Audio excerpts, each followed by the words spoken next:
not expect that. Did not expect that one. See, this is where we don't say what he said. Sorry, that was not the one.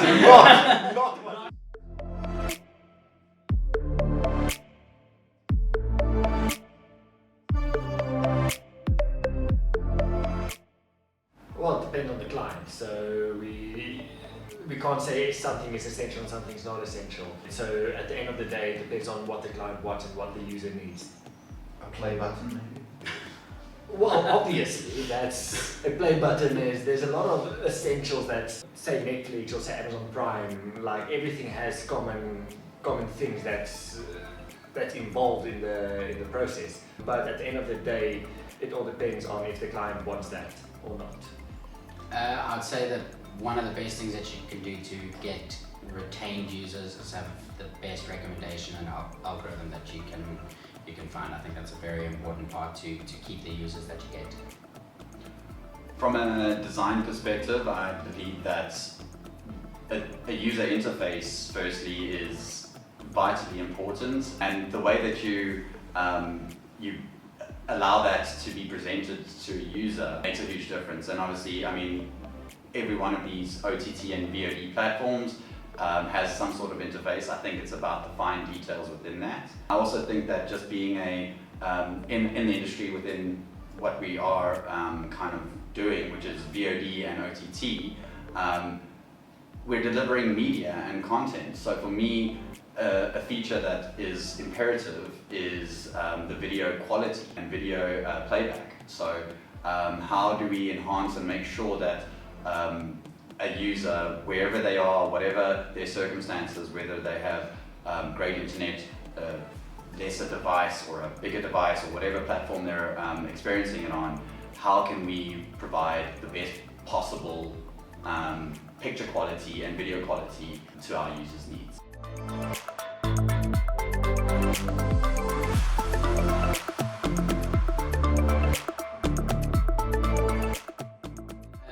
That would then come down to if it's something that we wanted to recommend, because as we've said many times, it comes down to the communication with the client and what the client feels they want or need.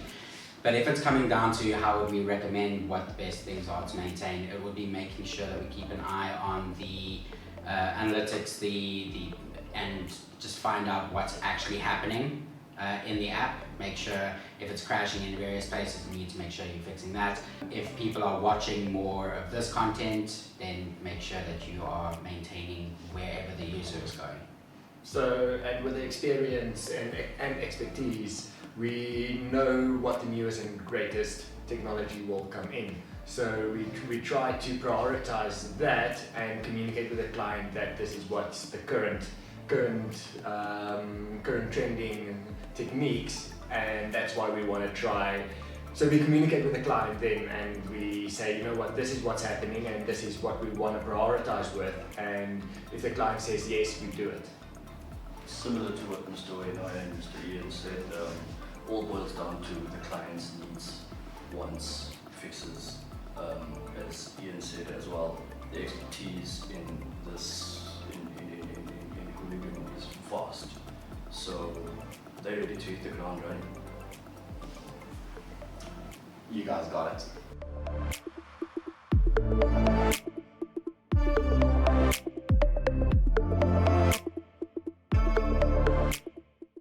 I remember the specific one, but I think I mentioned it a little bit earlier, where the clients had kind of like a dev tech week where they encouraged a whole bunch of developers to go and find your own new innovative thing that could be added to the platform. It had something to do with the location of where you are and what you're watching, but I can't remember the specifics of it. But it's things like that where the client will get a whole bunch of ideas and make it fun for the devs to come up with those ideas that they can bring into the project. Because I know at least 2 of the features that came from that dev week were actually made into full features into the system. I mean, from my side is that over the years we've worked on many different projects, many different clients, many different needs from each of those kind of products, launches. And I think for me, I think to talk to it more generally is that through many, and if not all of those, I think what we've focused on is a clean and simple flow for people to get to the content or to the engagement that we're looking for them to get to. And that's something that I think we do put a lot of emphasis on is there's a lot of intricacies in what we do, but to kind of deliver it in a most simple, palatable fashion is kind of where we like to take our expertise to.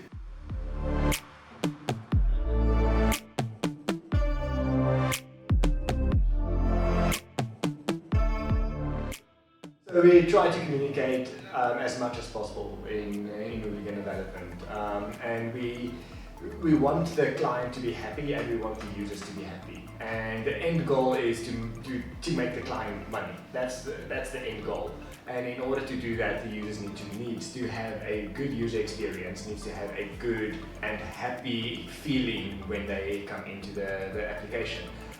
So we try to keep that communication regarding the client, the users, and with all of the devs teams, depending on who is involved in the teams, we try to keep that up to date and up to standard so that no one is ever blocked. I think again, just to add to that is, within our own procedures and processes, we have a lot of techniques that we use. There are things like the agile methodologies that we subscribe to and prescribe to, that we work within our kind of product roadmap or any sort of sprint feature that allow us to really kind of use the data and analytics and results that we get from projects and being experts in VOD and OTT, and we really use that to guide our clients along the journey with us. We're very knowledgeable in knowing what our users want. And I think that when it comes to that conversation, we like to back it up by these are the results that you can kind of expect to get as well. So those conversations again are never easy, but we have methodologies and processes that help us get to at least a single point of view and allow us to kind of move forward with the project. Basically what Ryan said. Yeah. A more clear, concise description on most things, and again, boils down to communication.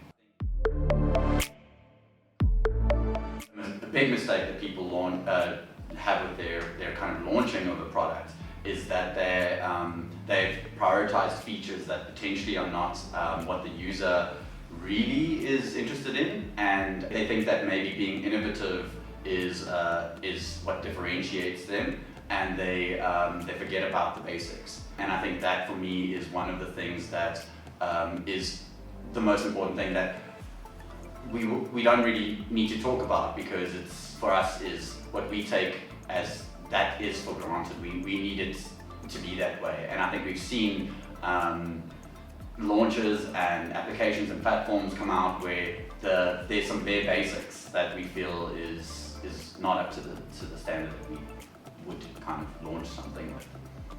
Yeah, and to kind of jump onto that, another big mistake is they will sometimes try and hold off. So almost every platform when they first release is going to have some issues, but they will rather try and sort everything out before they do any more pushes or any more like, let's get some fixes out there.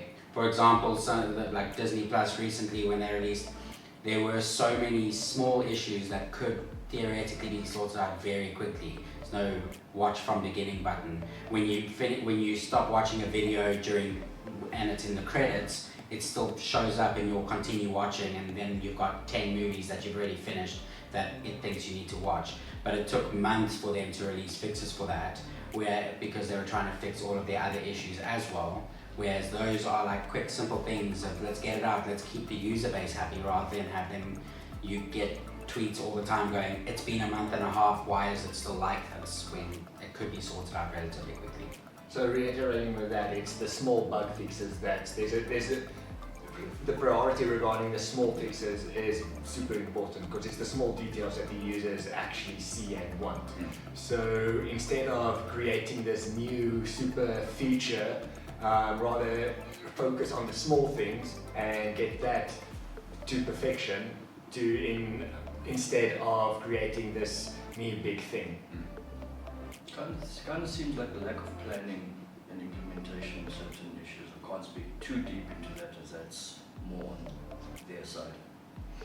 So in terms of the lack of planning, so one thing that I have realized is regarding existing customers, not existing clients, but a well-established client. They've got a lot of security policies implemented inside of their system, and that brings onboarding a huge challenge, where we are stopped from onboarding quickly, mainly because we don't have any access. Yeah, as a developer, that is an issue, and it comes down to the scalability, not necessarily of your streaming, but of being able to get more things out quickly. I mean, if you bring on a developer and you have to take a month to get them working, that can be problematic, and it's just a lot easier if the process is well developed for when new people come on. I mean, I think just to add to that again is that you said something really important there, is scalability. I think is something that people overlook in even the pre-planning of their product, where they want to get to a finished place and a finished feature or a finished product, and haven't planned for the fact that that's going to change in 6 months' time, or a year from now there's new technology or new innovation that's come out that we need to implement in a relatively fast way.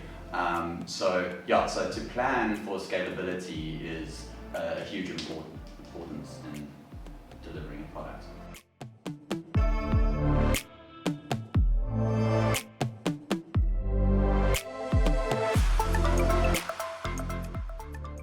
There's a lot of technology out there that makes it capable for all of the users and all of especially the special needs users.